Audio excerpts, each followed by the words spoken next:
காலையில ஏன் போதும் எதுக்கு வந்துச்சியா இப்போ அங்கேருந்து தம்பி தமிழா கொடுத்தாங்க. ஆமா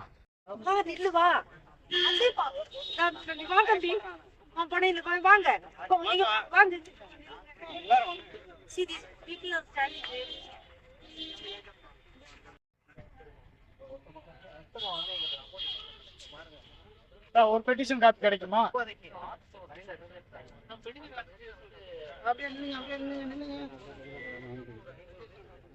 அப்புறம் செய்தி போடலன்றது உங்களுக்கு செய்தி போட வந்தா செய்தி போடலன்றது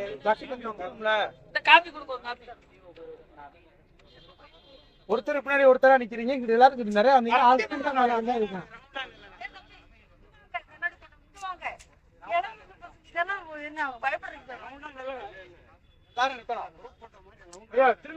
அடுத்த இடத்துல ஏமாத்துற காரணம் என்னன்னு தெரியுமா? இப்ப நீங்க பணத்தை ஏமாத்து நீங்க தயங்கி நிக்கிறீங்க பாருங்க. அதை நீ சரி சப்போர்ட் பண்ண தைரியமா இருக்கியா?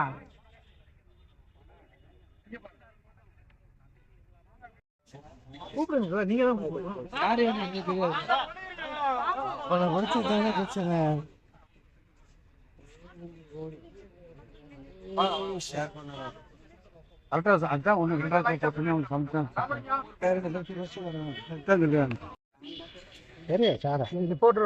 நான் வந்து ஒரு ஹோட்டலில் சூப்பர்வைசராக ஒர்க் பண்ணிகிட்டு இருக்கேன். நான் வந்து வெளிநாடு போகணுன்னு ஒரு ஆசை. எக்ஸாம்பிள் நான் வந்து ஃபேஸ்புக்கில் வந்து ஒரு இன்ஸ்டாகிராமில் பார்த்தேன். அவங்களோட வீகோர் இன்டர்நேஷனல் சொல்லிட்டு ஒரு பிரைவேட் லிமிடெட், அதாவது ஃபாரினுக்கு வெளிநாட்டுக்கு அனுப்பி விட்றாங்க. அவங்க வந்து இந்த மாதிரி ஃபாரினுக்கு கூட்டி போகிறேன்னு சொல்லிட்டு சரி நான் போய் என்னோடய பாஸ்போர்ட்டையும் ஒரு அமௌண்ட்டையும் கொடுத்தேன். போன வருஷம் கொடுத்தேன். இந்த மாதிரி ஏற்றி விட்ருவோம் நல்ல கம்பெனி அப்படி இப்படின்னு சொன்னாங்க. லாஸ்ட்டு பார்த்தா ஒரு வருஷம் ஆச்சு, ஒரு எந்த ரெஸ்பான்ஸும் கிடையாது. நாங்கள் போய் கேட்டதுக்கு இந்த அனுப்புகிறோம் இந்த அனுப்புகிறோம்னு சொல்லிக்கிட்டே இருந்தாங்க. கிட்டத்தட்ட ஒரு வருஷம் இழுத்துட்டாங்க. வெளிநாடும் போல் எங்கேயும் போல். இப்போ ரீசெண்டாக 3 நாளைக்கு முன்னாடி நாங்கள் வந்தோம். அங்கே வந்து கேட்டோம் என்ன ஆகுதுன்னா அவங்க இல்லை உங்களால் முடிஞ்சதை பண்ணிக்கங்க அப்படின்னு சொல்லிட்டு நான் தனிப்பட்ட ஒரு ஆளாக தான் இருப்பேன்னு நினச்சேன். ஆனால் என்னையமா நீ ஒரு 300 பேரை ஏமாற்றிருக்காங்க. 300 பேரை ஏமாற்றி வயிற்றில் அடிச்சிருக்காங்க. 300 பேருமே 3,80,000 2 லட்சம் மினிமம் 2 லட்சம் கட்டியிருக்காங்க. அவங்க மிச்சத்தை 5.5 கோடி கிட்ட இவங்க வந்து பண மோசடி பண்ணியிருக்காங்க. எங்கிட்ட வாங்கின பணத்தை கோல்டுலேயோ லேண்ட்லேயோ இன்வெஸ்ட்மெண்ட் பண்ணி அவங்க பொழப்பு நடத்திக்கிட்டு இருக்காங்க. எங்கிட்ட வந்து இப்போ வரையும் ஓனர் என்னாச்சு ஏதாச்சும் எந்த ரெப்ஸுமே கிடையாது. பணத்துக்கு யாருமே எதுவுமே சொல்லலை. அங்கே இது இல்லாமனால்தான் நாங்கள் கலெக்டர் ஆஃபீஸுக்கு இப்போ வந்திருக்கோம். எங்களுக்கு பணம் பெற்றுக் கொடுக்கணும். கிட்டத்தட்ட இங்கே பாருங்கள் எவ்வளோ பேர் இருக்குன்னு பாருங்கள். கிட்டத்தட்ட ஒரு 150 பேர்த்துக்கிட்ட இருக்கோம். இவ்வளோ அமௌண்ட்டு எங்களுக்கு தரல. பாரதி ராஜான்றது எங்கள் அந்த ஓனரு, பாரதி ராஜான்றவர் அந்த கம்பெனியோட ஓனரு அவர். அப்புறம் வைத்தீஸ்வரன் சொல்லிட்டு அங்கே ஒரு சிஓ இருக்காரு. இன்னொன்று நவீன் ஒரு சிஓ இருக்காரு. மொத்தம் 3 பேர் தான் எங்கிட்ட பணம் வாங்கினாங்க. இதுவரையும் எந்த ரெஸ்பான்ஸுமே எங்களுக்கு பண்ணலை. எங்களுக்கு பணம் வேணும். அந்த ஒரு காரணத்துக்காண்டி தான் நாங்கள் இங்கே வந்திருக்கோம். எப்படியாவது என் பணத்தை பெற்றுக் கொடுங்க, நாங்கள் தாய்மையிலும் கேட்டுக்கொள்கிறோம். அவ்வளோதான் நான் சொல்லுவேன். நான் வந்து யூரோப் கண்ட்ரிக்கு ட்ரை பண்ணோம். அதாவது நார்வே அந்த மாதிரி கண்ட்ரிஸ் நிறைய கண்ட்ரிஸ் இருக்குது. அதில் குறிப்பாக யூரோப்ஸ்ன்னு சொல்லிட்டு ஆரம்பித்தாங்க. அவங்க யூரோப்பில் எந்த இதுவுமே பண்ணலை. Full and full fraud. அவங்க இங்களே காசு ரொட்டேஷன் பண்ணி இங்களே யூஸ் பண்ணிக்கிட்டு இருக்காங்களே தவிர வெளிநாட்டுக்கு யாருமே அனுப்பவே இல்லை. ஒரு ஆள் கூட இதுவரை ஃபாரின் போன ஒரு 6-7 பேர் ரிட்டர்ன் திரும்பி வந்துட்டாங்க. அங்கே போய் கம்ப்ளைண்ட் போலீஸ் ஸ்டேஷனில் இருந்து சாப்பாடு சரியில்லை அது சரியில்லை சொல்லி இருந்து வந்துட்டாங்க. இது 1ஆம் நம்பர் ஃப்ராடு கம்பெனி. இது தெரியாமல் நாங்கள் எல்லாருமே கொடுத்துட்டோம். எங்களுக்கு அமௌண்ட்டு திருப்பி தரணும். அது அங்கேருந்து எதுவுமே பண்ண முடியல எங்கள் இண்டிவிஜுவல். அதனால் இங்கே தேடி வந்திருக்கோம். எங்களுக்கு ஏதாவது பண்ணி கொடுங்க, அதுதான் இங்கே கேட்டுக்கிறோம். என்ன பண்ணுறது ஏது பண்ணுறதுன்னு தெரில. ஃபுல் சப்போர்ட் அங்கே தான் இருக்குது அவங்களுக்கு. எங்களுக்கு யாருமே இல்லை. நாதி இல்லாத மாதிரி நாங்கள் நிற்கிறோம். எங்களுக்கு இதை பாரு 300 பேருக்கிட்ட கிட்டத்தட்ட எங்களுக்கு மொத்தமே ஒரு 5.5 கோடி கிட்ட சம்திங் வந்துகிட்டு இருக்கு. ஆஃபீஸ் வந்து SS காலனி நாவலர் ரோடு மீனாட்சி மைனோஸ்க்கு நேரம் உள்ளே போனோம். வீகோர் இன்டர்நேஷனல்னு ஒரு கம்பெனி, ஃப்ராடு கம்பெனி.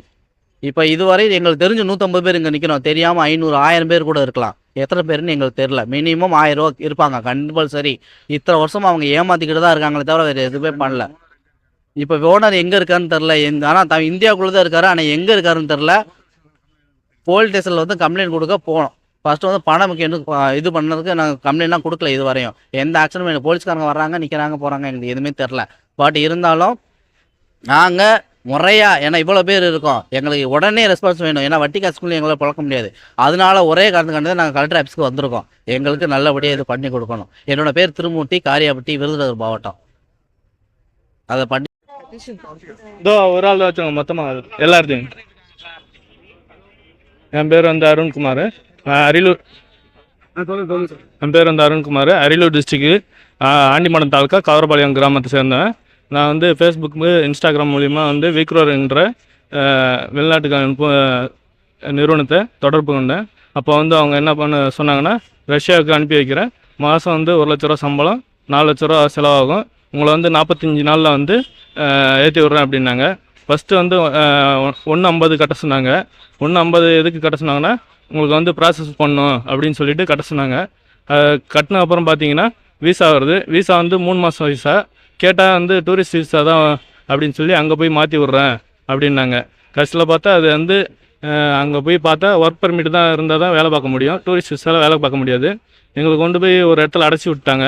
அங்கே பார்த்தீங்கன்னா நான் விசா முடியறதுக்கு முன்னாடியே ரிட்டர்ன் ஊருக்கு வந்துட்டேன். என் கூட வந்து 4 பேர் வந்தாங்க. 4 பேரில் வந்து 3 பேர் போலீஸ் பிடிச்சிட்டு டிபோர்ட் அடித்து ஊருக்கு அனுப்பிச்சி விட்டாங்க. திரும்ப வந்து இங்கே வந்து பணத்தை கேட்டால் இவங்க வந்து வேறு கண்ட்ரிக்கு போ அப்படின்னாங்க. கிர்கிஸ்தான் போங்க, உங்களை அனுப்பிச்சி விட்றேன் 10 நாளில் அப்படின்னு சொன்னாங்க. கடைசியில் பார்த்தா அங்கே கிர்கிஸ்தான் அனுப்பிச்ச ஆளுங்க, ஏற்கனவே அனுப்பிச்ச ஆளுங்க திரும்ப ரிட்டர்ன் வந்துட்டாங்க. அதுக்கப்புறம் தான் வந்து இங்கே பிரச்சனை ஆச்சு. பணத்தை கேட்டதுக்கு வந்து பணம் இப்போதைக்கு தர முடியாது, நீ என்ன வேணால் பார்த்துக்கோ அப்படின்ட்டாங்க. இது போல் வந்து நிறைய பேர் ஏமாந்துருக்காங்க. 100 பேர் கிட்டத்தட்ட இருக்காங்க. இது போல் யாரும் ஏமாறாதீங்க, பணத்தை கட்டாதீங்க நம்பி. ரெஜிஸ்ட்ரேஷன் கம்பெனியாக இருந்தால் மட்டும் போங்க. இதை போல் நிறைய பேர் ஏமாந்துருக்காங்க.